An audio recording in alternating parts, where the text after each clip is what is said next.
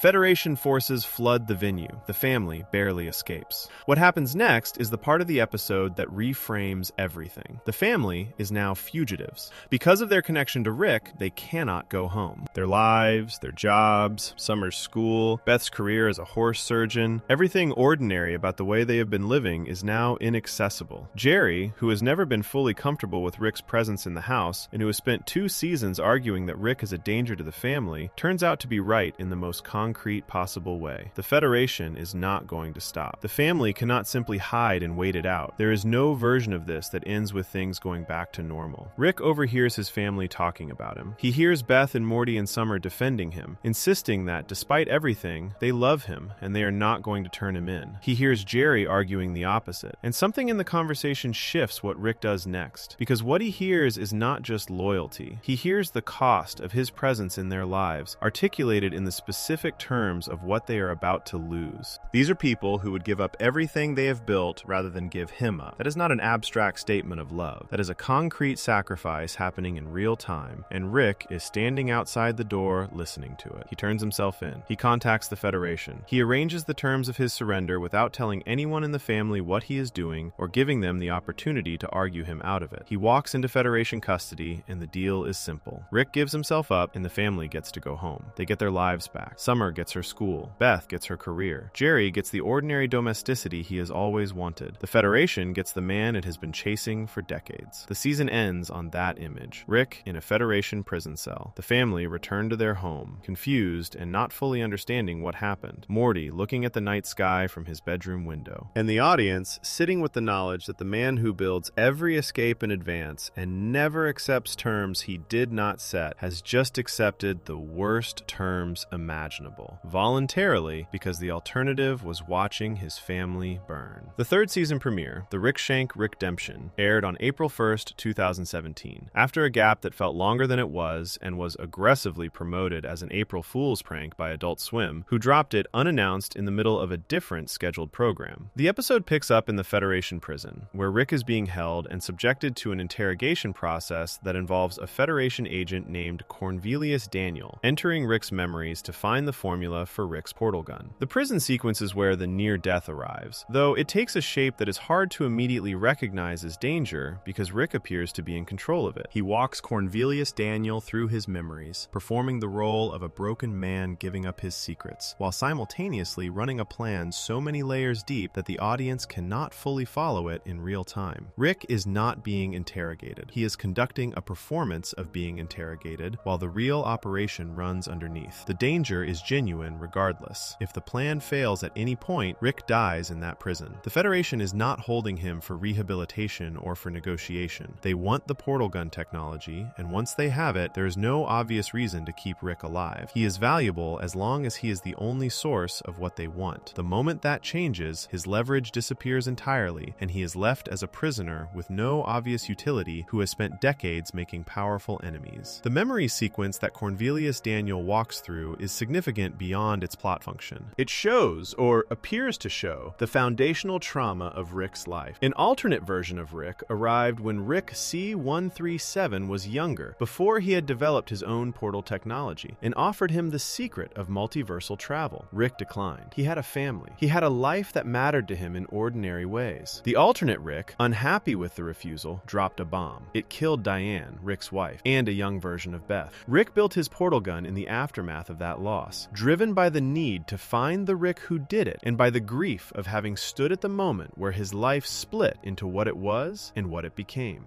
Rick later tells Cornelius Daniel that he fabricated the memory. He claims it is a constructed story, a false history designed to satisfy the interrogation while revealing nothing real. But the season 5 finale and subsequent episodes complicate that claim significantly, revealing that the memory is true, at least in its broad strokes, that something like what was shown actually happened, even if the specific details around the portal gun formula were improvised. The show is deliberately ambiguous about which parts of the confession are real. What is not ambiguous is that Rick offered the Federation a version of his history, used that offering as cover for a hack of their systems, and then walked out of the prison by taking control of every mind in the facility and walking them through a series of decisions that destroyed the Federation's economy in the process. The escape itself is one of the most technically impressive sequences the show had produced to that point. Rick does not fight his way out. He thinks his way out, using the interrogation as the delivery mechanism for a hack, using the hack to manipulate the currency value of the Federation's economy from 1 to 0, using the resulting chaos to extract himself before anyone understands what happened. By the time the Federation realizes that Rick was not cooperating but operating, the damage is done, and Rick is gone, and an entire interstellar government has collapsed. The near death in this arc is distributed across 2 episodes and 2 seasons in a way that makes it different from a single dramatic moment. What almost kills Rick is not any specific weapon or trap. It is the situation he walked into deliberately. He surrendered to an organization that has every reason to eventually kill him, with no guarantee that his plan would work, with the knowledge that if a single piece of it failed, he would not survive long enough to try something else. He bet everything on a plan that was complex enough to fail in dozens of different places, in a prison surrounded by enemies, with his family somewhere above him assuming he was gone. The version of Rick who surrenders at the end of Season 2 and the version who escapes at the start of Season 3 are doing the same fundamental thing from opposite directions. The surrender is an act of love disguised as defeat. The escape is an act of control disguised as cooperation. Both require Rick to accept, at least temporarily, that he is not in charge of what happens to him, which is the most genuinely dangerous position he can be in. Not because the danger is external, because Rick Sanchez in a position he cannot immediately control is Rick Sanchez in the psychological state where the worst outcomes become possible. The Season 3 premiere was watched by an enormous number of viewers relative to the show's usual numbers at the time, partly because of the unusual release strategy, and partly because the audience that had built over the first 2 seasons was hungry for what came next. The episode delivered something more ambitious than a simple prison break story. It delivered a Rick who had been broken down, who had walked into the worst situation he could imagine and survived it, and who came out the other side not exactly triumphant, but something more complicated, lighter in some ways, darker in others. A man who knows what he is capable of sacrificing and what that knowledge costs to carry. Bird Person, meanwhile, survived the wedding. Not intact. He was recovered by the Federation and rebuilt as a cybernetic weapon. The friend Rick lost was still lost, transformed into something that would become an enemy before eventually returning in a later season through a process that cost Rick enormously in different ways. The wedding ambush took away the most important relationship in Rick's life outside his family, and Rick survived the immediate danger of it only to have to survive the longer damage it left behind. He walked into the Federation's hands to protect the people he loved. He escaped by being smarter than everything they sent at him. He came out on the other side with fewer friends and more enemies, and a plan that had worked, which for Rick is both the best possible outcome and rarely quite enough. Before we move on, if you're enjoying this analysis, please consider subscribing. It helps the channel tremendously. Surrendering to an empire and tearing it apart from inside is one kind of survival. The next one strips away the technology, the backup systems, and the body itself, leaving Rick with nothing but cockroach parts and the stubbornness to keep moving. Section 5. A Scientist in a Sewer. Pickle Rick is the most famous episode of Rick and Morty. That is not a subjective claim or a matter of ongoing debate within the fan community. It is the episode that escaped the show's usual audience and landed in the broader cultural conversation, the one that generated merchandise and Halloween costumes, and the kind of knowing references that people make even when they have never watched the thing being referenced. The image of Rick Sanchez as a pickle, small and green and furious and somehow victorious, became one of the more recognizable visual shorthand symbols of a certain era of internet culture. The episode won an Emmy. The phrase entered everyday language in ways that had nothing to do with the show. What tends to get lost in all of that cultural noise is what the episode is actually about on the level of physical danger. Pickle Rick is, among other things, a survival story. It is the story of a man who removed his own arms and legs, placed himself in a state of extreme biological vulnerability, and then had to fight his way back to a functional body using only the intelligence he had left and whatever he could find in a sewer. The comedy of the premise is real and intentional, but underneath it is a genuinely brutal sequence of events in which Rick Sanchez comes closer to a slow, undignified death than almost any other episode in the show's run. The episode aired on August 6, 2017, the third episode of the third season, and its setup arrives almost offhandedly. Rick has turned himself into a pickle. He explains this to his family with the pleased confidence of someone who has done something brilliant and knows it, which he has, because the science required to achieve stable organic pickle transformation is presumably significant. The timing of this transformation is not coincidental. Beth is trying to get the family to attend a therapy session. Rick has no interest in therapy, and turning himself into a pickle is his exit strategy. If he is a pickle, he cannot attend therapy. He has turned himself into a vegetable to avoid talking to a professional about his feelings. Beth, who knows Rick well enough to recognize an evasion when she sees one, takes the syringe that would transform him back before leaving for the session. Rick is left on his workbench, a pickle, in an empty house, with no way to restore himself. The plan that seemed clever enough moments ago has a flaw that Rick either did not anticipate or calculated he could work around. A cat knocks him off the bench. He lands in the gutter outside the house. The rain carries him into the sewer. And the episode begins in earnest. The physical situation Rick is in, when the sewer portion of the episode starts, is worth thinking through carefully, because the comedy of it should not obscure how genuinely precarious it is. He has no arms. He has no legs. He is the size and shape of a medium pickle. He is surrounded by a sewer environment that contains rats, cockroaches, and whatever else an urban sewer system accumulates, all of which are dramatically larger than he is, and many of which would be happy to eat him. He has no tools. He has no weapons. He has no backup plan, because the backup plan was the syringe that Beth took with her. What he has is a brain. The first stage of the survival sequence is almost abstract in its resourcefulness. Rick observes the insects around him. He figures out that a cockroach's nervous system can be accessed directly through the brain, allowing its body to be externally controlled. He kills a cockroach, removes its brain, and connects its neural tissue to his own, allowing him to drive the cockroach body as an extension of himself. This is operating at a level of improvisational biology that the show does not even try to justify, beyond the fact that Rick is Rick, and this is the kind of thing Rick can do. But it establishes the principle the episode is built on, which is that intelligence without conventional tools is still intelligence, and intelligence applied to a desperate situation with complete focus and zero hesitation is extremely effective. The cockroach exoskeleton gets him mobile. Being mobile gets him access to rats. The rat sequence escalates the violence and the ingenuity simultaneously. Rick begins constructing a functional body out of rat parts, assembling a makeshift mechanical suit from bones and sinew and whatever structural material the rats provide, driven by his hacked cockroach nervous system. The construction process is shown in enough detail to be genuinely impressive even before the viewer registers the absurdity of what they are watching. Rick is engineering himself a new body in a sewer, using dead rats, because the alternative is dying in a drain as a vegetable. By the time he emerges from the sewer, he has constructed something functional enough to move through the world at roughly human speed and with roughly human dexterity. He is still a pickle at the center of it. The rat part suit is crude and improvised and runs entirely on violence and ingenuity, but he is mobile, he is armed in a basic sense, and he is no longer in the immediate danger of the sewer itself. What he walks into next is significantly worse. The building Rick enters belongs, as it turns out, to some kind of government agency. The specific nature of the organization is left deliberately vague. What is clear is that it is full of trained operatives who are very good at their jobs, that it has extensive security infrastructure, and that it was not designed with the possibility of a weaponized pickle in a rat suit as a threat vector. Rick proceeds through the building with a ferocity that the episode plays mostly as action comedy, but that is also, in its way, a portrait of what total desperation looks like when it is focused by exceptional intelligence. Every person Rick encounters in that building is a threat. Every security door is an obstacle. Every system is something he has to defeat or bypass or destroy. He does all of it. He builds new weapons from whatever he finds. He uses the environment the way he used the sewer environment, as a resource, as a set of problems that can be solved if he looks at them correctly. The operatives who try to stop him are competent, and they fail anyway, not because Rick is physically superior, but because his tactical thinking inside the building is genuinely several steps ahead of anything they can organize improvise in response. The character who changes the texture of this section of the episode is Jaguar, a prisoner held in the facility's lower levels. The show introduces Jaguar as a dangerous man, someone the facility considers important enough to contain at significant expense. He and Rick form a temporary alliance of convenience, and Jaguar's presence adds a human dimension to what would otherwise be an extended action sequence. He has a daughter. He is trying to get back to her. That motivation is simple and clean, and it sits interestingly next to Rick's motivation, which is to get to a therapy session he has been trying to avoid.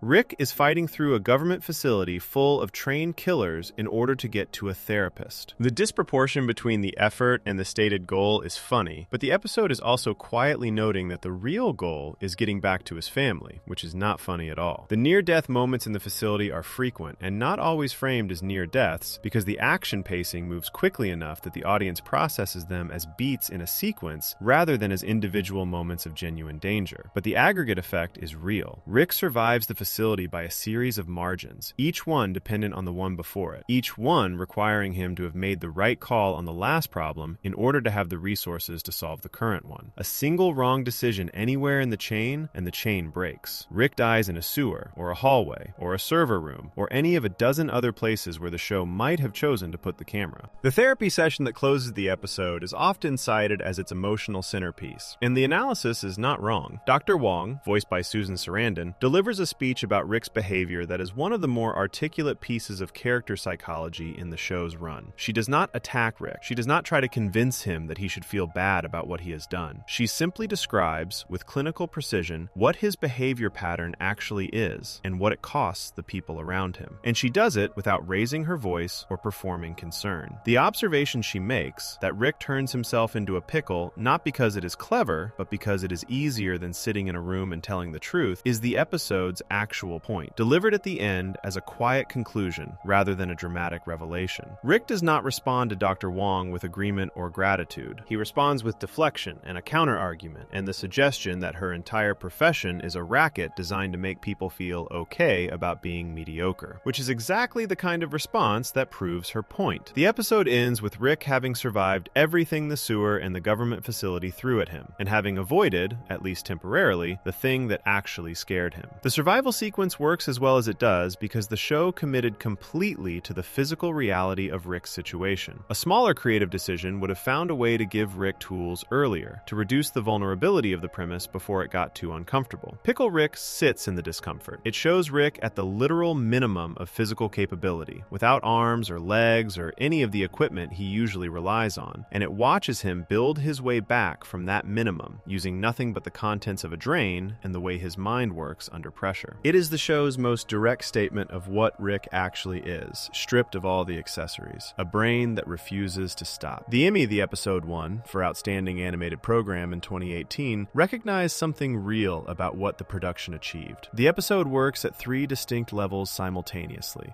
as a parody of action movies, as a character study, and as a meditation on avoidance and what people build around themselves to keep the hard conversations at a distance. That it manages all 3 without any of them undermining the others is a significant accomplishment, and the near-death sequence at its center is the load-bearing element that makes the rest possible. Without the genuine danger of the sewer and the facility, the therapy session would feel unearned. Because Rick actually fought through something real to get to that room, his refusal to engage honestly in it lands as something more than stubbornness. It lands as tragedy wearing a comedy mask. Rick Sanchez survived a sewer as a pickle and walked into a room where someone asked him how he was doing, and the second thing was harder. Before we move on, if you're enjoying this analysis, please consider subscribing. It helps the channel tremendously. Surviving as a pickle with nothing but cockroach parts and determination tells one story about Rick. The next one tells a different kind, set on a planet designed to make death impossible, where the only person trying to kill him is someone he took there as a favor. Section 6. The resort where nothing could kill you. Rick picked the one place in the universe where death had been removed from the available options, and that decision is what almost got him killed. The Whirly-Durly Conspiracy, the 5th episode of the 3rd season, aired on August 20th, 2017, and its central irony announces itself without delay. An immortality field wraps the entire resort planet. Every living thing inside the boundary heals from any wound, recovers from any damage, survives anything the universe produces. Rick chose this destination not out of generosity toward Jerry, but out of a specific kind of laziness, the kind that arrives when a person has an obligation they resent and wants to outsource the work of meeting it. The field would keep Jerry alive. Rick would not have to think carefully about anything. The arrangement was clean, and the logic was sound, and it turned out to be the precondition for the most organized attempt on Rick's life the third season produced. Morty asked Rick to take Jerry somewhere. The season 3 setup had dissolved Jerry's domestic life entirely. He was without Beth, without the house, without the ordinary scaffolding that had kept him functional for years. And the person who registered his deterioration most clearly was not Beth or Summer, but the 14-year-old who had spent years quietly observing the adults around him absorb damage without complaint. Morty asked Rick as a favor. Rick agreed with minimal grace and chose a destination that reflected his actual level of investment, which was low enough to be visible from orbit. A resort where guests cannot die is a resort where Rick does not have to monitor the exits or calculate the threat level of the other guests, or keep half his attention on the person he brought along. The field was supposed to do his vigilance for him. It turned out to be a very expensive substitute. Risotto Groupon had been waiting for exactly this kind of window. The episode brings him in without ceremony, as one more body moving through a resort full of bodies, unremarkable in appearance and carrying nothing that signals threat in the immediate sense. His name is funny in the way the show makes most of its alien names funny. The comedy of something that sounds like a dish on a menu attached to something that is absolutely not on a menu. His anger is not funny at all. Rick passed through his world at some point in the past, made decisions that seemed functional from Rick's side of the situation, and left. What he left behind him was the end of Risotto's kingdom, the throne, the power, the civilization Risotto had spent his life building and maintaining and defending. All of it gone, because Rick needed something from that part of the galaxy, and did not stay long enough after getting it to notice what the getting cost. The episode is careful not to make Risotto wrong about his grievance. That carefulness is one of the things that elevates the episode above a standard villain of the week structure. A version of this story where Risotto was simply malevolent would be easier to watch and considerably less interesting. The show instead builds him as a man with a real wound, pursuing a legitimate grievance through the only method available to him at the resort, which is patience. The immortality field means he cannot simply kill Rick inside the boundary. He has to get Rick over the line. Getting Rick over the line requires a guide, and the guide he selects is standing right there with a suitcase full of his own accumulated grievances and no particular loyalty to Rick's continued existence. Jerry is not an obvious instrument for anything requiring subtlety. The show has spent 3 seasons establishing him as a man whose relationship to the world is mediated almost entirely through his own insecurities, who makes decisions based on what will briefly alleviate the feeling of being insufficient, who has never been the smartest person in any room he has shared with Rick, and has been reminded of this fact regularly and without kindness. Risotto reads all of this on first contact and builds toward it. The approach he uses is solidarity rather than flattery, which is the correct choice. Flattery would feel false to Jerry, because Jerry has been flattered insincerely before and knows what it smells like. Solidarity feels true because it is, at least in content. Risotto is not fabricating a case against Rick to manipulate Jerry into cooperation. He is presenting the real case, assembled from real facts, delivered by someone who has his own real damage from the same source. The manipulation is in the framing and the timing, not in the substance. Jerry agrees to help. The episode does not make him a villain for agreeing. It makes him a man who has been offered the first honest conversation about his situation that anyone has offered him in years, by someone who actually listened to the case rather than defending Rick reflexively or changing the subject. His susceptibility to the offer reflects the genuine neglect he has been carrying, not a fundamental moral failure.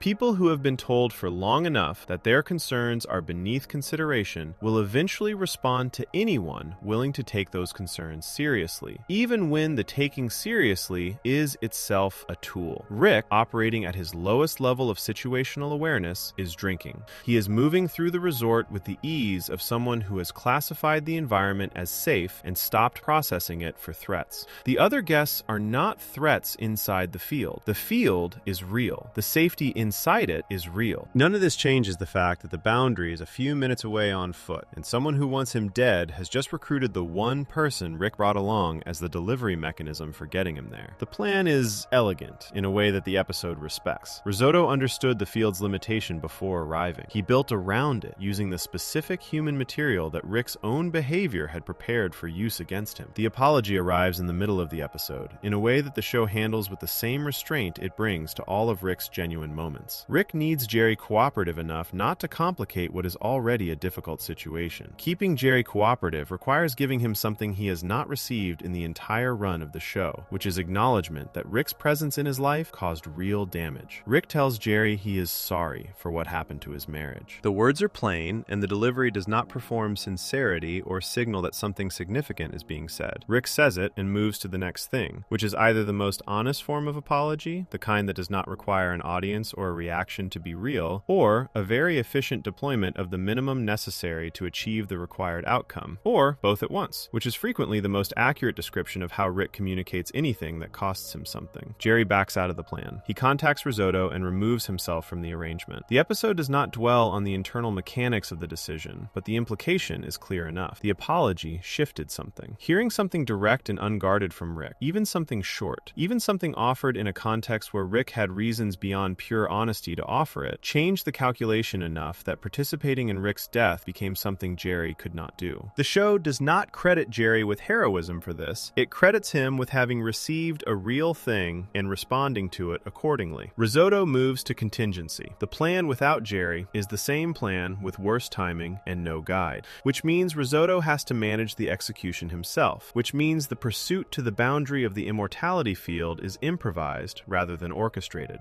Improvised plans against Rick Sanchez have a historical record that is consistent enough to constitute a pattern. They do not work. They come close. They put Rick at the line and keep him there long enough for the audience to understand exactly what crossing it would mean. And then they fail. Not through Rick's cleverness, but through the accumulated friction of a plan that lost its key component and never fully recovered the momentum it needed. The boundary chase is the episode's most direct engagement with physical danger, and the show handles it with less comedy than the sequences inside the field, because the stakes at the line are real in a way the stakes inside the field cannot be. Every step Rick takes inside the field is reversible. One step over is not. Risotto knows the geography of the resort better than Rick does. He knows where the boundary sits and how to use the terrain to maneuver someone toward it without giving them a clear view of where they are going. Rick survives the chase not through a pre-planned solution, but through the scramble of someone who has registered the danger later than he should have, and is compensating with speed and the accumulated physical instincts of decades of similar situations. The margin is real. The episode does not pretend otherwise. The scanner checkpoint is where the episode's darkest comedy lives, and the comedy earns its place because of what it reveals underneath. Rick and Jerry, fleeing the aftermath of the boundary sequence, reach a security checkpoint that scans approaching individuals for threat levels. The scanner identifies Rick as a lethal threat, which he is, and neutralizes him as a safety measure, temporarily reducing his cognitive capacity to approximately that of a young child, so that he does not constitute a danger to whatever the scanner is protecting. Rick, diminished, is helpless in a way the show has almost never depicted. His mind is the instrument that has gotten him out of every situation the series has ever constructed around him, and the scanner has temporarily taken the instrument away. Jerry is standing beside him with full cognitive function and a year's worth of accumulated humiliations that have nowhere else to go. He uses the moment for small cruelties, landing petty shots at a Rick who cannot deflect or counter them at the level they would normally be deflected or countered. The performance is funny because of how Chris Parnell plays it, but the humor does not obscure what the scene is actually demonstrating, which is that Jerry's desire is not justice or recognition or even a genuine reckoning. His desire, when power runs the other direction, is to do what Rick does to him. The mirror is not flattering to either of them. The show does not try to make it flattering. It just holds it up long enough for the audience to see what is reflected. The wormhole sequence that resolves the immediate confrontation between Rick and Risotto is the episode's visual peak. The animation team approached the interior of a collapsing wormhole as an opportunity to render something that looked genuinely unlike anything else in the season, honoring the physics of the premise by producing an environment where normal visual logic does not apply, and the usual indicators of space and distance and proportion dissolve into something hallucinogenic. Rick and Risotto end up inside it together, and the resolution of their confrontation happens in a space where the usual categories of advantage do not map cleanly onto the situation. Rick survives. Risotto does not die. The episode handles both outcomes with the same restraint it brought to everything preceding them. Risotto's survival is the episode's most deliberate choice, and the one that distinguishes it most clearly from a simpler version of the same story. Killing him cleanly would convert him into a villain whose death resolves the problem he represents, and the problem he represents does not have a clean resolution. Rick damaged his world. Risotto spent years organizing that damage into a plan. The plan failed. None of that changes the underlying fact, which is that Rick moved through someone's life and left wreckage behind and never looked back, and the person living in the wreckage had to build a new new life around the absence of everything that was there before Rick arrived. Keeping risotto alive means keeping that fact alive. The episode is honest enough to do that. The pharmaceutical aftermath of the wormhole provides the episode's soft landing. Whatever a collapsing wormhole does to the neurology of the people inside it, the effect on Rick and Jerry is something that briefly dissolves the usual architecture of their relationship. They come out altered enough that the performance of what they normally are to each other becomes temporarily unsustainable. They are not warm. They are not friends. They are two people who are, for a few minutes, too changed by the experience to maintain the usual distance.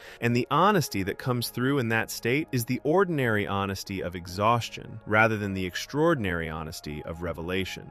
By the time the alteration fades, they are back to being what they were. The episode does not pretend the wormhole fixed anything. It just notes that inside it, the performance stopped for a moment. Ryan Ridley, who wrote the episode, had been one of the show's most consistent writers since the first season, having written Lawnmower Dog and Meeseeks and Destroy and Rick Potion No. 9 across the first year. The Whirly-Durly Conspiracy represents his most tonally complex work for the show, holding the Jerry character study and the assassination plot and the emotional texture of the Rick and Jerry dynamic simultaneously, without letting any element collapse under the weight of the others. Critics at the time of the episode's airing called it the season's strongest, with particular attention to the immortality field premise and the discipline with which the writers held its internal logic. The danger only existed where the field did not. The resolution required Rick to get back inside the line. The field did not malfunction or get circumvented. It just had an edge. What the episode argues about Rick's survival is different from the argument the action-heavy close calls make. The sewer demanded he build. The void demanded he think. The Federation prison demanded he perform. The Whirly-Durly Conspiracy demanded he recognize something that the immortality field had been designed, from his perspective, to make unnecessary, which is that the places he decides are safe only until someone who disagrees finds the boundary. Rick chose the safest destination in the accessible universe, and someone had been patient enough to meet him there. The protection he built into the trip was the architecture of the threat. The field kept his body whole and defined the line that Risotto needed. He survived because Jerry, given a reason by an apology that was real enough to matter even in a context where it was also convenient, made a different decision than the one he initially agreed to. Rick Sanchez's life in that episode was saved by Jerry Smith declining to participate in its ending. The show does not underline this. It does not give Jerry credit for it, or have Rick acknowledge it, or turn it into a lesson about the value of treating people with basic decency. It just lets it be what it was: a man who received something real and responded to it accordingly, and another man who stayed alive because of it without knowing why. The resort is somewhere behind him now. The boundary is someone else's problem. Risotto is still out there, with his wound and his failed plan and his kingdom that is not coming back. Rick is still here, which is what he always is, moving forward without looking at what the moving costs, the things he moves through. Before we move on, if you're enjoying this analysis, please consider subscribing. It helps the channel tremendously. A planet designed to make death impossible still found a way to put Rick at the edge. The next close call goes further, abandoning the idea of edges entirely, and builds an episode around what happens when death stops being a boundary and becomes a revolving door. Section 7. The Man Who Kept Dying. Death had rules in Rick and Morty for the first 3 seasons. The rules were never stated outright, and the show never posted them on the wall, but they operated beneath the surface of every close call. The understood boundaries within which the danger moved. Rick could get close. Rick could get very close. The void could take him almost all the way. The garage could nearly finish what the void started. The Federation prison could hold him long enough that the outcome felt genuinely uncertain. But underneath every close call was the implicit agreement that something would intervene, that the margin would hold, that the specific biological arrangement called Rick Sanchez would still be present when the credits ran. The 4th season premiere removed that agreement from the table entirely and replaced it with something considerably harder to watch comfortably. Edge of Tomorty, Rick Die Rickpeat, aired on November 10th, 2019, and it killed Rick Sanchez in the 2nd act of its first episode. Then it killed him again, then again after that. The episode is not coy about what it is doing or apologetic about the frequency with which it does it. It builds an entire episode around the experience of watching its protagonists die in sequence, in progressively stranger circumstances across an expanding range of fascist dimensions, and it asks the audience to sit with the philosophical implications of that loop without providing a clean resolution to what those implications mean. The question at the center of the episode is not whether Rick will survive. He always survives. The question is what survival means when the the body that dies and the body that wakes up in the next dimension are connected only by the thread of a transferred consciousness. The setup reaches Rick through Morty rather than arriving directly. The two of them travel to a planet that produces death crystals, stones with the property of showing whoever holds them every possible version of their death across the range of futures available to them given their current decisions. The crystals do not show one death, they show all of them, a flickering catalog of endings that shifts in real time as choices change and possibilities open and close. Morty touches one and sees something that stops the flickering. He is old. He is at peace. Jessica is beside him. The image carries the specific quality of a life that was supposed to happen, and Morty responds to it the way a person responds to that quality, which is by deciding to protect it at any cost and against any interference, including interference from the person he usually defers to on questions of cost. The decision that kills Rick is not spectacular. It arrives through the ordinary mechanism of a plan going wrong in a small way at an inconvenient moment. Morty, following the crystal's guidance, takes control of the ship during the journey home. Rick, at some point during this, ends up dead in a crash. The episode does not make a dramatic event of the death itself. It happens, and then the episode moves to what comes after it, because the death is not the point. The death is the setup for the actual subject, which is Operation Phoenix and what it means that Rick built it. Operation Phoenix is the backup system Rick installed in advance against exactly this contingency. At the moment of his death, his consciousness transfers automatically to a clone of himself, hibernating in a chamber in another dimension. The system is not improvised or accidental. Rick planned for his own death with the same methodical preparation he applies to every other problem the universe has produced for him, because the possibility of dying has been present in his life since the beginning, and building around it is simply what a thorough person does when they have the capability. The clone should receive the consciousness. The consciousness should wake up in the new body. Rick should continue, in a different arrangement of matter, with full memory of everything that led to the arrangement changing. The complication is that Rick destroyed his local copy of the Operation Phoenix technology 2 seasons earlier, during the events of Big Trouble in Little Sanchez, when a younger clone of himself went rogue and had to be terminated along with the entire cloning infrastructure. Without the local system, the Phoenix Protocol reaches further, searching the multiverse for the nearest available copy of Rick to receive the transferred consciousness. The nearest available copy is in a fascist dimension. Rick wakes up behind the face of a fascist Rick, surrounded by fascist Ricks and fascist Mortys, in a universe where the political architecture has been replaced by something much darker and significantly less interested in Rick C-137's version of how things ought to be organized. He dies there. The circumstances of that death are less important than the fact of it, and the fact of it activates the protocol again, and Rick's consciousness moves to the next available clone, which is in another fascist dimension. He dies there too. Then he is somewhere else, also fascist, also ending badly. The episode constructs a loop of death and revival across an expanding catalog of authoritarian nightmares, each one a slightly different flavor of the same political catastrophe, each one populated by versions of Rick who made the same foundational choices but arrived at a civilization the original Rick would find repugnant. The deaths accumulate. The comedy of the premise deepens with each iteration, and underneath the comedy, something that is genuinely unsettling builds in the repetition. The episode was written by Mike McMahon and directed by Erica Hayes, and it carries a dedication at its end to J. Michael Mendel, a producer on the show who died on September 22, 2019, approximately 7 weeks before the episode aired. Mendel had worked on Rick and Morty since its beginning, and before that on other animated series. The dedication is quiet, a title card, nothing more. It sits in a relationship with the episode's subject that the show does not articulate, but that is present for anyone who notices it. An episode about dying and the consciousness that continues afterward, about whether the thing that wakes up in the next body is meaningfully the same as the thing that died in the previous one. Ends with the name of someone for whom there was no next body. The juxtaposition is not stated, it is simply there. Dan Harmon addressed the show's approach to Rick's mortality in interviews around the episode's release, with a comparison that clarifies the writer's thinking, even though the show itself never makes it explicit. Rick, Harmon said, is like a vampire or a werewolf in this specific sense. He cannot die by conventional means, but there are special circumstances that can, in fact, end him permanently. The clone system is not a magical protection. It is a choice Rick made, a deliberate commitment to his own continuation that required preparation and foresight and the willingness to accept that death was coming and needed to be planned around rather than avoided. The planning is the survival. The backup is not a gift, it is a decision. That framing raises a question the episode lives inside without resolving. If Rick's consciousness transfers from the crashed body to the fascist clone, is the Rick who wakes up in the fascist dimension again the same Rick who was flying the ship with Morty. The body is different. The memories transfer with the consciousness, as far as the episode indicates, but the show does not guarantee that the transfer is lossless, that nothing changes or degrades or shifts in the movement between bodies. The series has always been drawn to questions about identity and what makes a Rick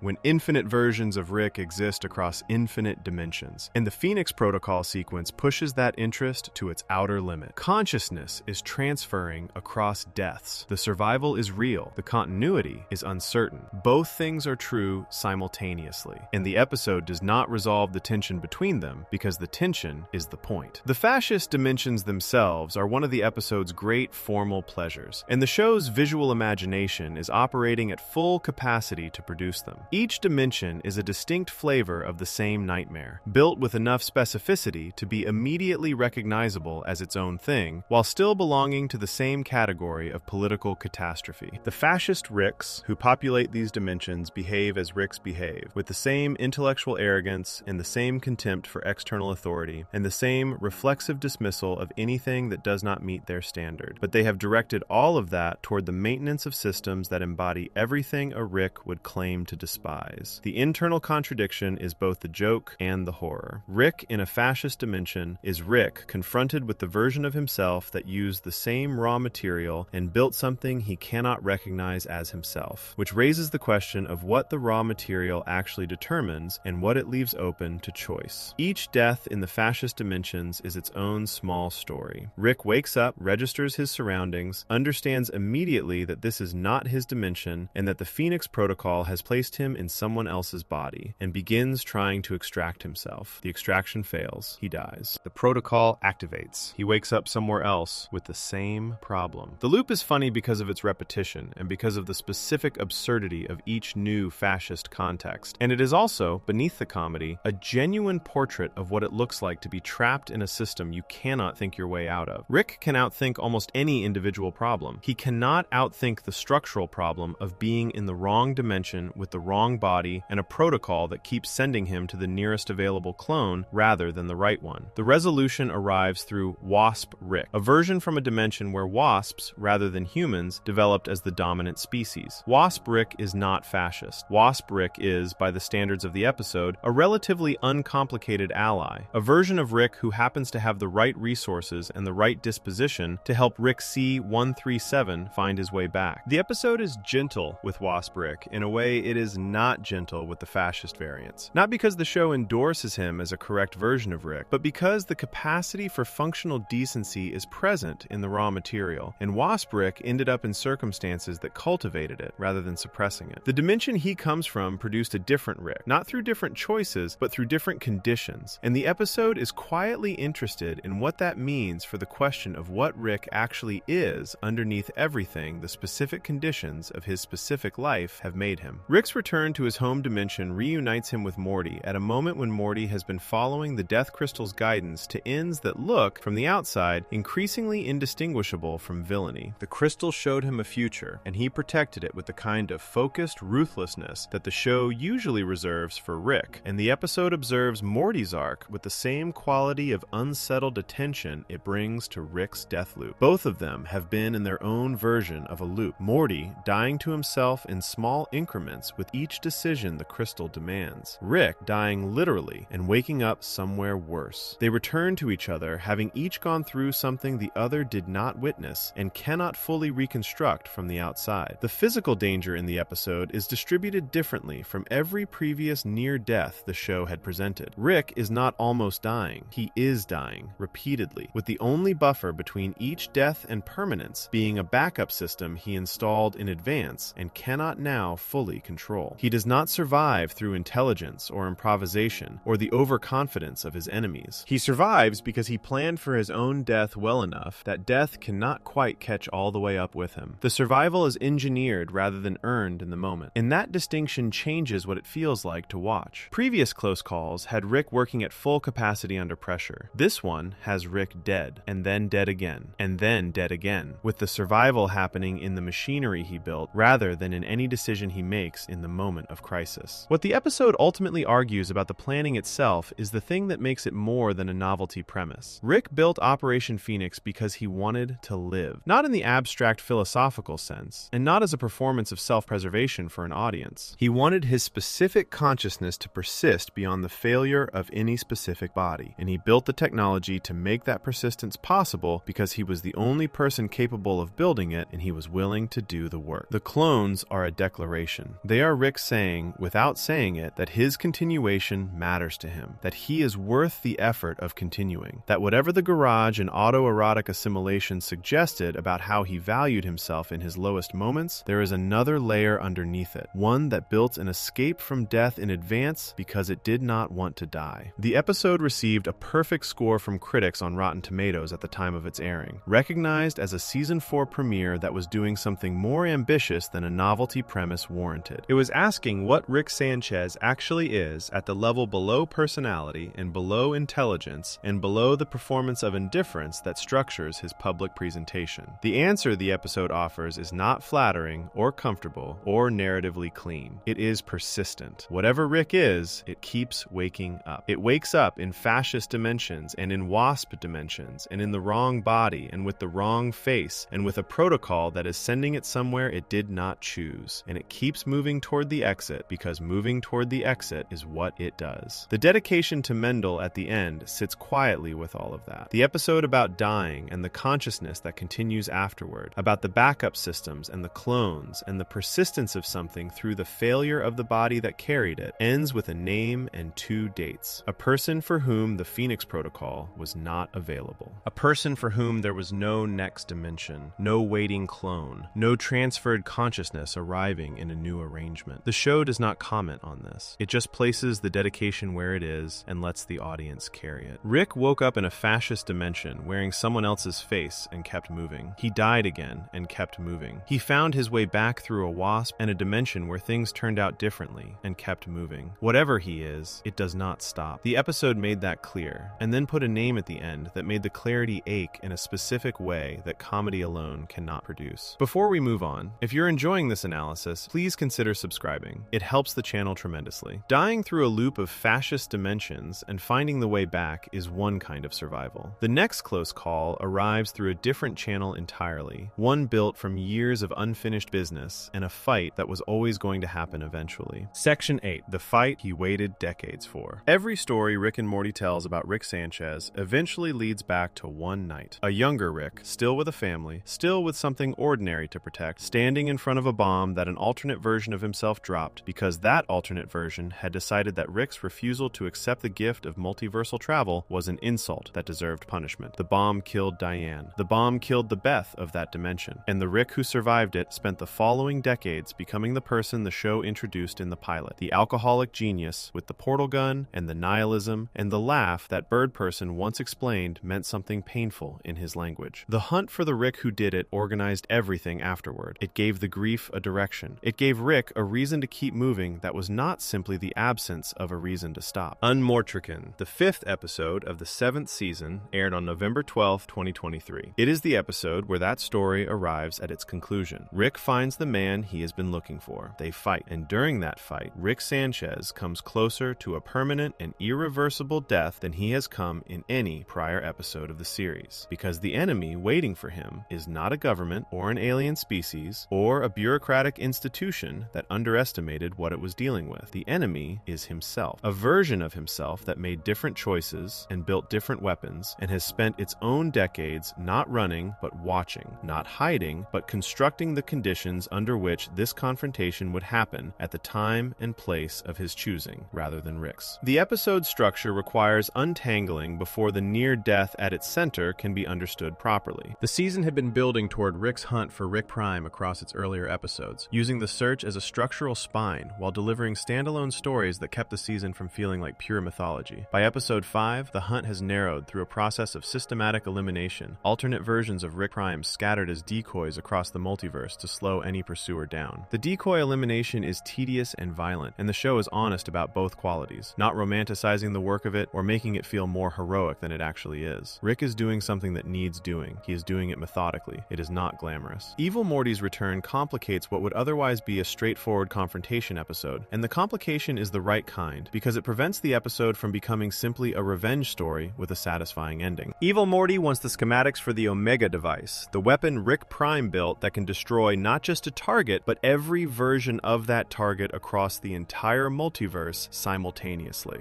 It is the weapon Rick Prime used on Diane, removing her not from one dimension, but from all of them at once, which is why Rick's loss is absolute rather than merely local. No version of her exists anywhere. The Omega device did not kill her in one place. It made it so she never got to exist in any place. Rick cannot find a version of her somewhere in the multiverse and build something from that. There is nowhere to look. Evil Morty is after the schematics because acquiring them serves his own long-term project, which has always been about escaping the architecture that structures the relationship between Ricks and Mortys across the multiverse. The Omega device represents a level of power that could genuinely alter that architecture. He is willing to help Rick locate Rick Prime because the help is instrumentally useful to him, not because he has any interest in Rick's grief or his revenge or the decades of wait behind the hunt. The alliance is cold, and it is honest about being cold. Two people whose immediate calculations happen to point in the same direction for long enough to make cooperation rational. The trap Rick Prime has constructed for anyone who comes looking is the episode's most formally impressive element, and the show gives it the weight it deserves rather than treating it as an obstacle to be cleared quickly on the way to the main event. Rick and the Mortys arrive at what appears to be a location where a Rick Prime decoy can be isolated and confirmed. The location is a prison. Not a prison with visible walls and uniformed guards, but a constructed situation using a specific property of portal fluid that locks anyone who enters into a confined space with every other Rick who has been pursuing Rick Prime and fallen for the same bait. The other Ricks inside the prison are not allies. They are competitors with identical goals, and Rick Prime has arranged the space so that the most natural response to being trapped with competitors is to fight them rather than work against the trap itself. Rick survives the prison through Evil Morty's assistance and through his own refusal to engage with the game the prison is designed to produce. He does not compete with the other Ricks for resources or positioning or the status that comes from being the dominant Rick in a confined space. He looks for the exit. That distinction between playing the designed game and looking for the exit is the same distinction that has characterized every significant survival moment across the series. The situation is built to produce one behavior. Rick produces a different one. Getting out requires understanding the trap at a level of precision that demands temporarily acknowledging that Rick Prime built something genuinely sophisticated, which costs Rick something even if it does not show on his face. That cost is itself significant. Rick does not extend credit to other versions of himself easily or often. He tends to treat alternate Ricks as people who made worse decisions and arrived at inferior destinations, which is a version of self-regard that is also a defense mechanism against having to take seriously anyone who thinks the way he thinks. Rick Prime is the first version the show has presented that Rick cannot dismiss or diminish. Rick Prime is differently capable, differently prepared, smart in specific ways that Rick C-137's particular version of genius does not automatically cover. The threat he represents is not the threat of someone weaker being lucky. It is the threat of someone equally capable who has spent decades preparing for exactly this confrontation, while Rick has spent decades preparing for confrontations in general. The fight, when it arrives, strips away everything except what is physically present in the room. There is no layered deception running beneath a surface performance. There is no moment where Rick reveals that he was 3 steps ahead and the actual victory was arranged 20 minutes ago. There is no elegant technical solution that turns Rick Prime's own weapon against him. The fight is brutal and physical and close, and Rick Prime is winning most of it. His weapons are, as Evil Morty notes during the confrontation, deadlier versions of Rick's own arsenal. Every tool Rick developed across decades of multiversal adventure exists in a Rick Prime version that pushes further, hits harder, carries fewer limitations. The fight is a collision between two people who began from the same starting point and arrived at different destinations, and Rick Prime's destination has sharper edges. Rick Prime knocks Rick unconscious during the fight. He puts Rick in a position where the logical next step is to end the confrontation permanently and be done with the decades-long pursuit once and for all. Rick is on the ground. Rick Prime has the means and the motivation and the opportunity. This is the moment the episode has been building toward across its entire runtime, and it does not resolve through Rick's intelligence or his preparation or any quality he brought to the confrontation. It resolves through Evil Morty's timing. Evil Morty intervenes not to save Rick, but to accomplish his own objective. He incapacitates Rick Prime long long enough to extract the Omega device schematics, which is what he came for. Rick's survival in that specific moment is a byproduct of someone else's calculation, rather than a result of anything Rick engineered. Evil Morty needed Rick Prime incapacitated. Rick Prime being incapacitated meant Rick was no longer about to be killed. The alignment is functional rather than intentional, which makes the survival feel different from every previous close call where Rick found the angle or built the escape or thought his way out. This time, he was unconscious on the ground and someone else's self-interest kept him alive. What Rick does with the window Evil Morty opens is the sequence the episode is most discussed for. And the discussion is appropriate because the sequence does something genuinely unusual for the show. Rick Prime, incapacitated and vulnerable, tries to talk. He makes the argument that killing him is pointless, that the decades of pursuit that organized Rick's adult life will leave Rick without structure the moment it ends, that the grief will still be there and the purpose will be gone, and Rick will be worse off with Rick Prime dead than with him alive as an ongoing target. He argues that Evil Morty is now a larger threat and that Rick's energy would be better directed toward him. He makes the case for his own continued existence, using the same intelligence and fluency he has brought to every other problem, because he is Rick, and Rick always makes the case. Rick does not engage with the argument. He hits Rick Prime. He hits him again. He keeps hitting him past the point where the argument has stopped, past the point where there is anything left that could continue the argument, past the point that Evil Morty later describes as not exactly an alive amount of blood. The show does not soften or elide what happens. It does not cut away or use camera angles to reduce the impact. It shows what Rick does to the person who killed Diane, and what Rick does is not clever or elegant or technically impressive. It is the accumulated force of decades of grief finally having somewhere to go, expressed in the only way that the moment asked for, which was direct and complete and without cleverness. The aftermath is quiet in the specific way that the show uses quietness when it has something important to say. Rick Prime is dead. The organizing principle of Rick's adult life is accomplished. He is standing in the wreckage of the confrontation with no obvious next thing, because the next thing was always supposed to be this, and this is now done. Morty sits with him. The show does not provide the right words because there probably are not any, and a show that offered a clean emotional resolution to this moment would be a different show than the one the audience has been watching for 7 seasons. Rick survived the fight. He survived Rick Prime. He is standing in the aftermath of everything he built his life around, and the episode is honest about the fact that accomplishing the goal does not feel the way the pursuit of it suggested it would feel. Evil Morty's final move is to make the threat explicit. He tells Rick that he has the Omega device schematics and the capability to use the device, and that he will use it on Rick if Rick pursues him. The threat is not rhetorical. The Omega device is the weapon that erased Diane from every dimension simultaneously, and Evil Morty is telling Rick that the same erasure is available to him if the situation calls for it. Rick, who has survived death through the Phoenix Protocol and through clone systems and through borrowed time callers, has no defense against an instrument that does not kill but removes. The protocol sends his consciousness to a waiting clone. The Omega device eliminates the consciousness from every location simultaneously. There is no clone it would not reach. There is no dimension it would not cover. Evil Morty is telling Rick that the safety nets do not apply to this particular threat, and Rick understands that this is true, and Rick lets him go. The episode was the strongest critical response of the 7th season, and was broadly recognized as one of the show's best episodes since the peaks of the earlier seasons. The economy of the storytelling was noted specifically. The way the episode delivered on years of accumulated narrative weight without over-explaining or over-sentimentalizing the delivery. The violence of the Rick Prime fight was discussed as a deliberate creative choice, the show refusing to make the moment clever when what the moment actually called for was something rawer than cleverness. An episode structured around the most technically sophisticated near-death the show had produced, the Omega device threat that no backup plan could address, ended with Rick on the ground being kept alive by someone else's calculation, and then Rick finishing the thing with his hands. The sophistication and the rawness together, both things honest. He survived because Evil Morty needed something Rick Prime had. He finished it because decades of grief needed somewhere to land. He walked away from the Omega device threat because the threat was real enough that walking away was the only rational response. And Rick is, underneath everything, a rational person. 3 different kinds of survival in one episode, each one requiring something different from him, none none of them clean. The fight he waited decades for ended the way fights that carry decades of wait tend to end. Not with relief, not with resolution, not with the feeling that the goal achieved was worth the cost of achieving it. Just with Rick still standing and Rick Prime not, and the silence that comes after the thing you built your life around is finally done. Before we move on, if you're enjoying this analysis, please consider subscribing. It helps the channel tremendously. Beating Rick Prime with his hands closed, one chapter that had been open since before the show began. The next close call opens a different kind of door entirely, one built from mythology and afterlives and the question of what happens when death stops being a threat and becomes a resource to mine. Section 9. The Afterlife as a Power Source. Rick Sanchez looked at a functioning afterlife dimension and saw an untapped energy supply. That response, that specific reflex of finding a resource in a place most people would approach with reverence or terror, or at minimum some form of hesitation, is probably the most concentrated summary of how Rick's mind works that the show has ever produced in a single premise. Ragnarok, the 9th episode of the 7th season, aired on December 10th, 2023,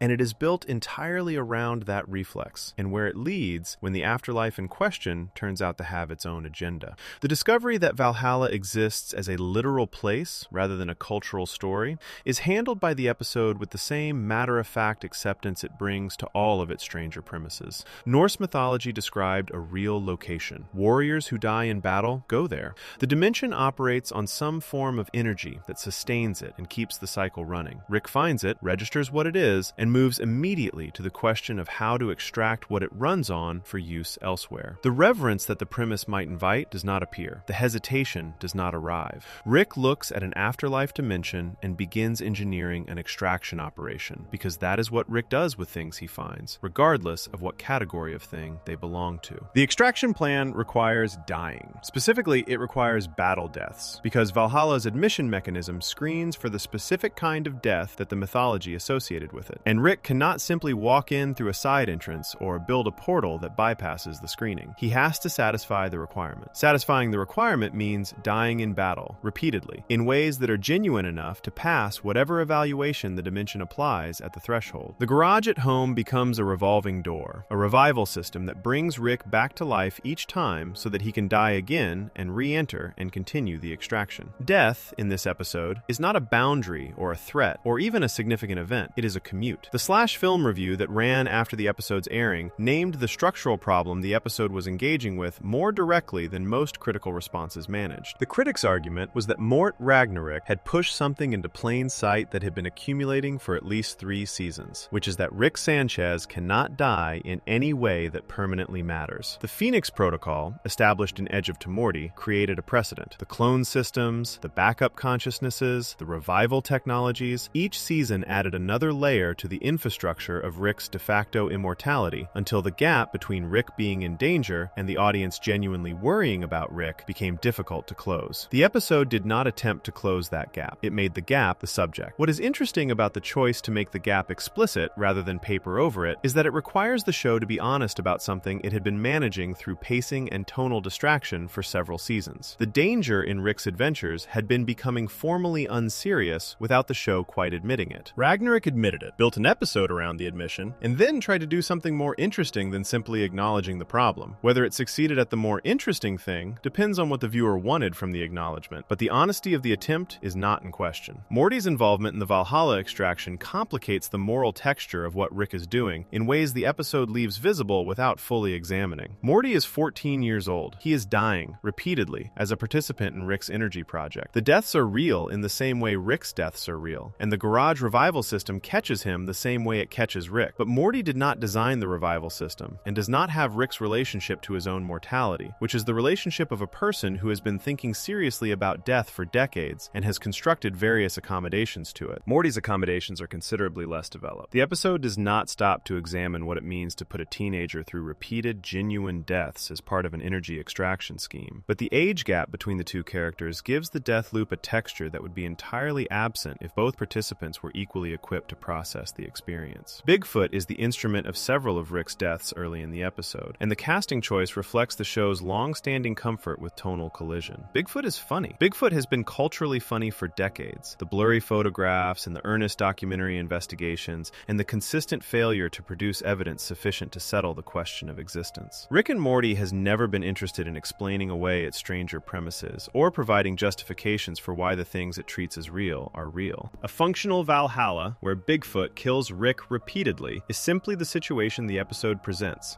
and the deaths at Bigfoot's hands are played for the commerce that the premise naturally produces. They are also, at the same time, genuine deaths. The show holds both registers without apology. The revival system in the garage is the element that the episode returns to most deliberately as the plot develops, because the revival system is the thing that gets taken from Rick. The Pope's arc in the episode follows a logic that is internally consistent even at its most absurd. A figure of institutional religious authority discovers that a literal afterlife dimension exists, that it is real and accessible and structured along lines that have genuine implications for every theological and institutional position his authority rests on. The discovery should be destabilizing. For the Pope in this episode, it is instead clarifying, a confirmation that the metaphysical infrastructure he has been representing actually exists, combined with the immediate recognition that whoever controls access to that infrastructure controls something far more significant than any earthly institution has ever managed.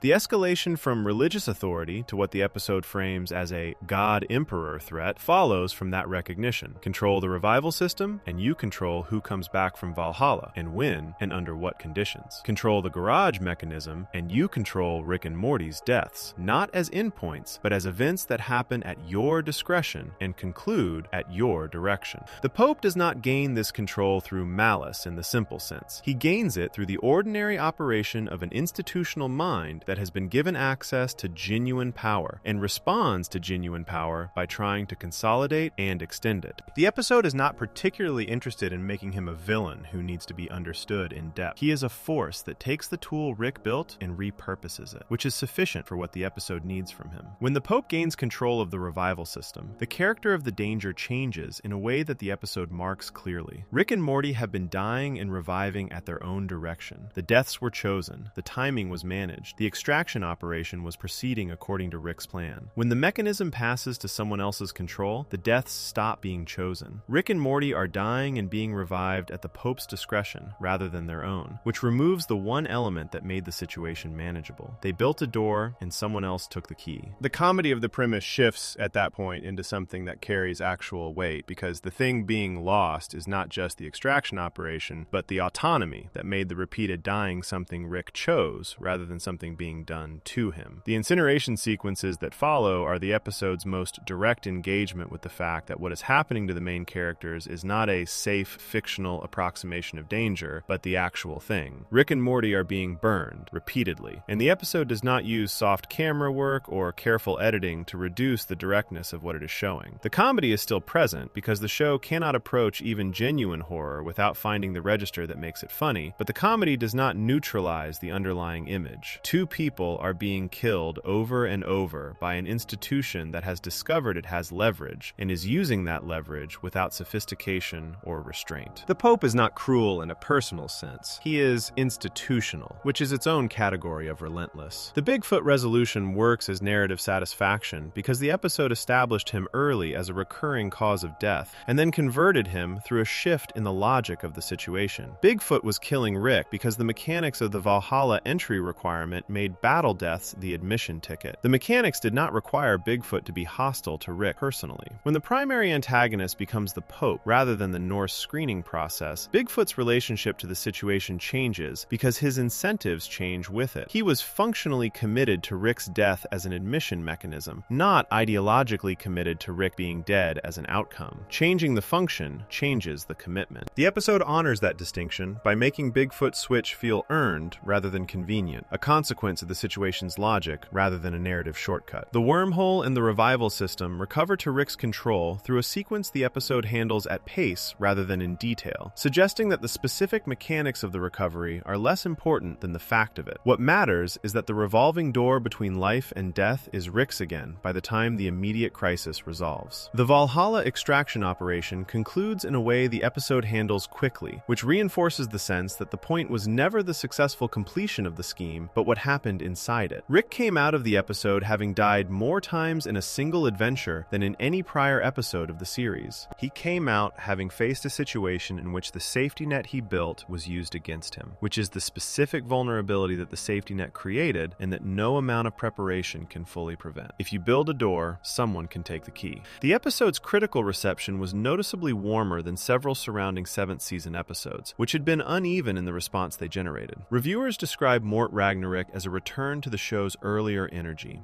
the feeling of an episode that was attempting something genuinely strange and sustaining the attempt across its runtime, rather than losing the thread partway through. The criticism it attracted was largely the structural criticism the Slash Film Review articulated, the question of whether the repeated death loop had pushed the show past the point where Rick's danger could generate genuine dramatic tension. That criticism is legitimate. The episode does not resolve it and does not claim to. What it offers instead is an engagement with the problem, a willingness to look directly at the consequence of the safety nets rather than continuing to manage the audience's awareness of them through pacing and distraction. Rick and Morty survive the episode. The revival system is restored to their control. The Pope's power over the mechanism ends. The Valhalla Energy Extraction Project concludes, with whatever conclusion the episode assigns it. These are the narrative facts of the episode's resolution, and they are handled efficiently because the episode has already communicated what it came to communicate. The point was not the scheme. The point was what the scheme revealed about where the show had arrived after 7 seasons of building Rick's survival infrastructure. He is safest when he has nothing to fall back on, because everything he builds for protection is something that can be taken and used against him. The Phoenix Protocol sends him to fascist dimensions he cannot control. The garage revival system ends up in the Pope's hands. The immortality field at the resort defines the line that Risotto builds his plan around. Every safety net has an edge, and the edge is where the danger lives. When Rick has nothing, he falls forward. When Rick has something, someone can take it. Ragnarok aired as the second to last episode of the 7th season, positioned directly before Fear No Mort, the finale that would be widely considered among the show's best episodes. The placement is functional in a way that rewards attention. An episode about dying in loops that are structurally consequence-free, about safety nets that can be repurposed, about the gap between Rick being in danger and the audience caring about that danger, positions the audience precisely for an episode in which Rick faces something that the safety nets cannot address at all. The fear hole does not threaten his body. It does not require a revival system or a Phoenix Protocol or a clone waiting in another dimension. It threatens the thing underneath all of those protections, which is the same thing the garage in autoerotic assimilation threatened. The question of whether Rick, absent the performance and the intelligence and the contingency planning, actually wants to be here. He died a dozen times in a dimension built from Norse mythology and papal ambition and a garage full of equipment he built himself. He came back a dozen times through the same garage. The dying and the coming back accumulated into something that looked less like survival in the conventional sense and more like endurance, which is its own kind of story about Rick Sanchez, a man who has made staying alive a logistics problem rather than a choice, and who has solved the logistics so thoroughly that the choice underneath them has become very difficult to see. The fear hole would make it visible, but that is the next episode. Before we move on, if you're enjoying this analysis, please consider subscribing. It helps the channel tremendously. Dying in loops and coming back through a garage system is one way to survive. The final close call in this story does not involve a weapon or an enemy or a physics problem at all. It involves a hole in a Denny's bathroom and the one thing Rick Sanchez has never been able to fully outrun. Section 10, The Hole That Knew His Name. Fear No Mort, the 10th and final episode of Rick and Morty's 7th season, aired on December 17th, 2023, and its premise reads simply enough on the surface. Rick and Morty visit an alien amusement park, find it underwhelming, accept directions from a mysterious man in a suit toward the genuinely scariest place in the universe, and end up at a Denny's. Inside the men's bathroom, in one of the stalls, there is a hole. A television beside it plays a short instructional video. The man in the suit explains that the hole shows whoever enters it their greatest fear, and that confronting the fear is how a person walks out the other side. The setup is clean and the execution is quick, and the episode delivers something that critics and audiences recognized almost immediately as among the show's finest work across its entire run. Not because of its scale or its action or the size of its mythology, but because of what it chose to be afraid of and what it understood about why. The near death in this episode is not physical in the way that a crash or a prison or a fight in a fascist dimension is physical. Rick does not face a weapon or a fall or an organism trying to consume him. The threat has no portal gun and no Omega device and no immortality field boundary to push him over. What Rick faces inside the fear hole is the one threat his intelligence cannot think around, the one category of danger his backup systems were never designed to address, the one dimension of risk for which no contingency plan exists because no contingency plan could exist. He faces grief. Specifically, he faces Diane. Morty goes first. He drops into the hole before Rick can stop him, and his fear takes the form of grotesque monsters attempting physical mutilation, which is the show's shorthand for the anxiety that has been Morty's defining characteristic since the pilot. The fear of being hurt and not being protected, of existing in a universe that is indifferent to his survival, and that no one with power will step in to make safer. Rick jumps in after him.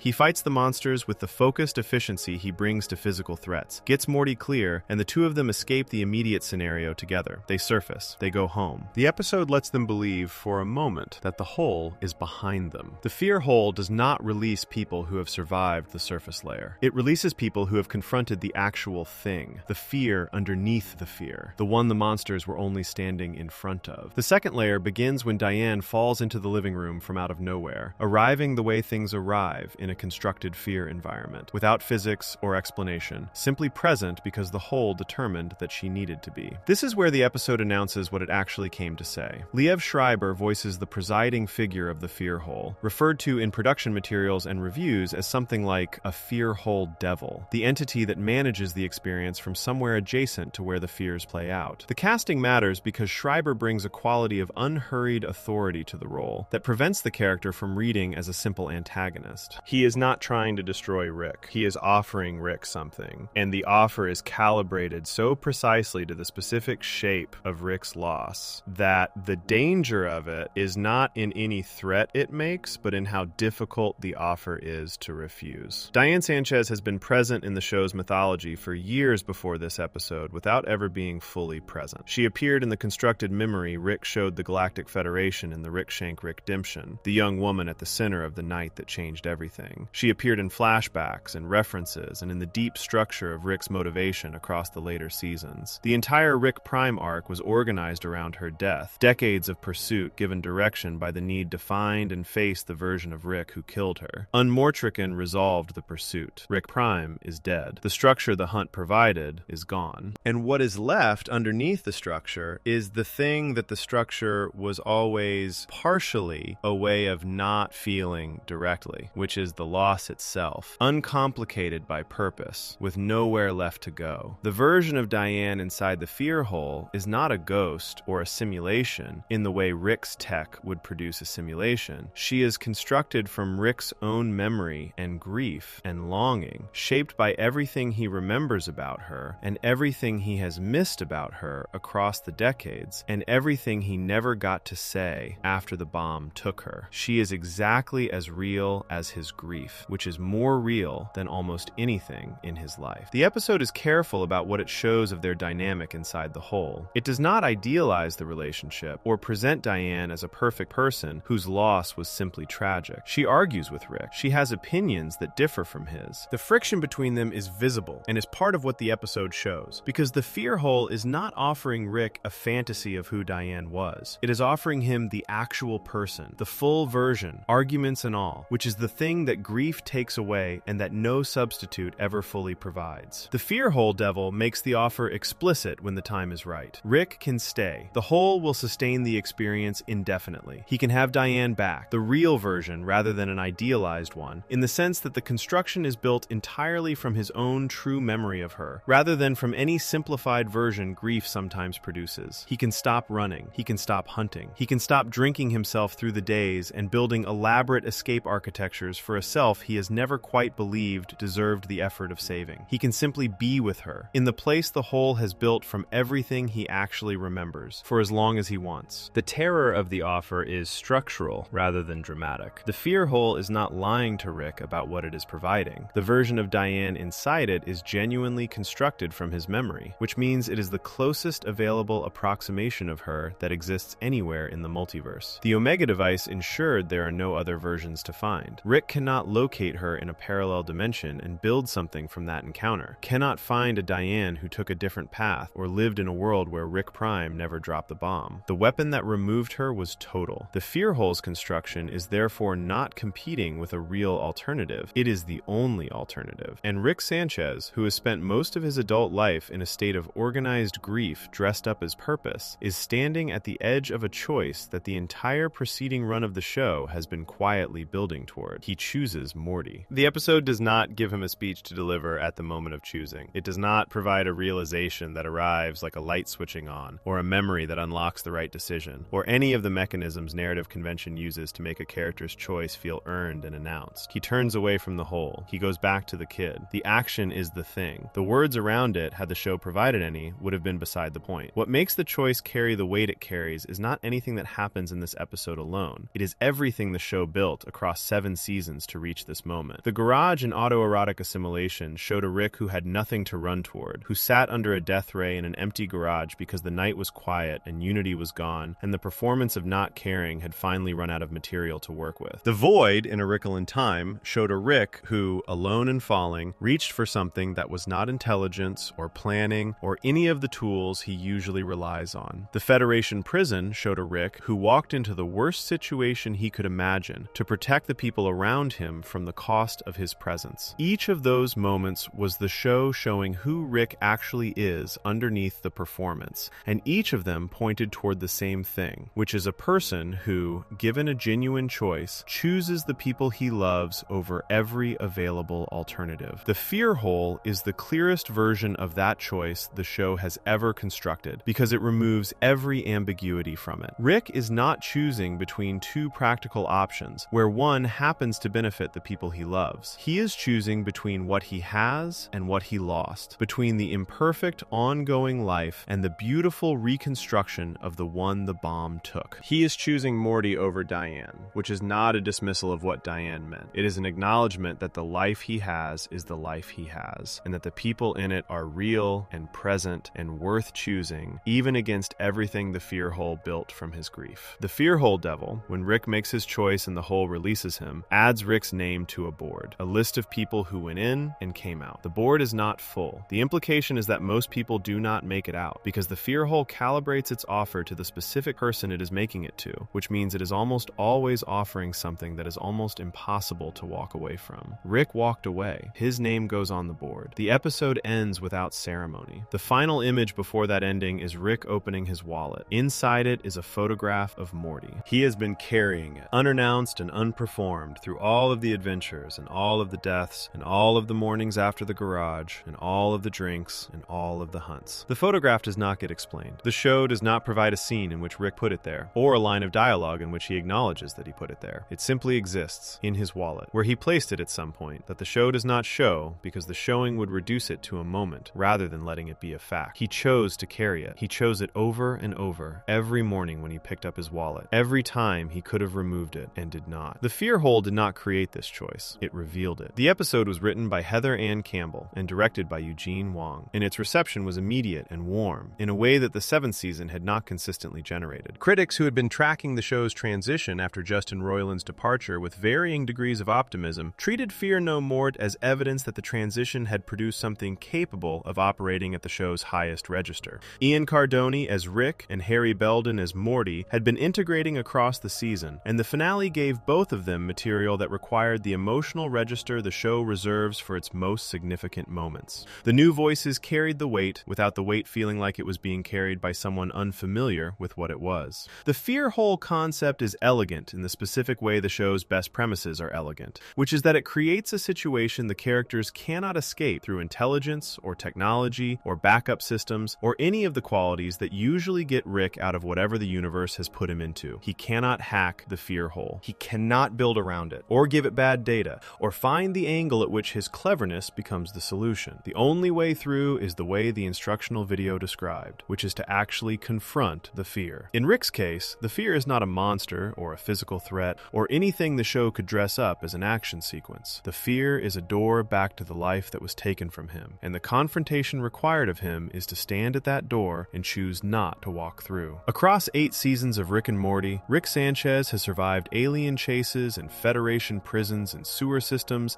and Immortality Resort assassination plots and death in fascist dimensions and the most dangerous version of himself and a Valhalla powered by papal ambition. He has survived all of it through intelligence and preparation and improvisation and luck and the intervention of people who cared about him more than he publicly admitted they were allowed to. He has survived the garage through unconsciousness arriving at the right moment. He has survived the void through a fragment of collar drifting past him at the right time. He has survived Rick Prime through evil Morty's timing. The margins have been real, and they have held, and the holding has never been guaranteed. Standing at the edge of the fear hole, facing the one thing all those survivals were partly in the service of not facing directly, he survived that too. Not through cleverness, not through a contingency plan, not through anyone else's calculation aligning with his survival at the right moment. By choosing the photograph in his wallet over the door the hole was holding open. Season 8, which premiered on May 25th, 2025, showed Rick carrying the fear hole behind him in the way a person carries something that changed them without requiring announcement. The show continued in the direction the Season 7 finale had pointed. Rick, still impossible and brilliant and exhausting, still the catalyst for chaos that the people around him absorb at significant personal cost, but carrying the choice he made in the Denny's bathroom as a fact about himself, rather than a question he was still working through. The photograph stays in the wallet. The garage is still full of equipment that has saved his life and nearly ended it in roughly equal measure. Morty is still 14 years old, still along for adventures that would kill most adults, still the person Rick turns back toward when the hole offers him everything he lost. Every close call across the show's run has been, in its way, a version of the same question. A man who does not straightforwardly believe he deserves saving keeps finding reasons to survive. The alien chases gave him puzzles to solve. The void gave him a fragment of collar to catch. The garage gave him the biology of unconsciousness, arriving before the machine was ready. The Federation prison gave him a plan he had been building while the interrogation ran above it. The sewer gave him cockroaches and the stubbornness that treats every available material as a potential resource. The resort gave him Jerry's decision, made because of an apology that was real even when it was also convenient. The fascist dimensions gave him Wasp Rick and a protocol that kept reaching until it found something usable. The fight with Rick Prime gave him evil Morty's self-interest, arriving at the right moment. Valhalla gave him a pope who overreached and a Bigfoot who switched sides when the logic of the situation changed. The fear hole gave him a photograph he had been carrying without telling anyone. If you enjoyed this video essay, make sure to subscribe. Thanks for watching, and I'll see you in the next one.